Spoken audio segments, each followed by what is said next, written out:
Nandito nga tayo ngayon sa clinic dito sa Gayati. Kumuha nga tayo ng mga supply para sa mga patient natin dito. Sa mga baguhang pa nga lang dito sa page natin or kung napadaan ka lang, ito nga pala si Madiscarding Room. Kahapon pa nga yung vlog na to. Ngayon nga lang natin na voice over sa sobrang busy natin sa trabaho. Medyo nakakapanibago nga dahil mag-isa na lang tayo naglalagay ng mga supply dito sa loob ng sasakyan. Dati kahit papano tinutulungan tayo ng company driver natin na maglagay ng mga supply dito sa loob ng sasakyan. Pero ngayon tayo na lang mag-isa dito.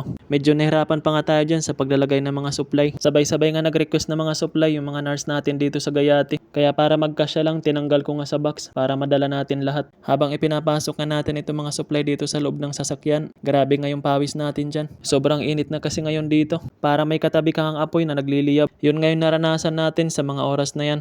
Pagkatapos nga natin dito, ihahatid pa nga natin to dun sa bahay ng mga patient. Kahit sobrang init nga dyan, nagawa ko pang makapag-vlog. May mga ilan-ilan pa nga tayong mga kabayan natin na nagtatanong kung ano yung klaseng trabaho natin dito. Kaya para lang alam nila, ito nga yung trabaho natin. Araw-araw nga tayong babad sa araw. Hanggang dito nga lang muna yung vlog natin. Pag umabot ka nga sa vlog na to, pa-comment naman kung taga saan ka. Para lang malaman natin kung hanggang saan na umaabot yung mga vlog natin.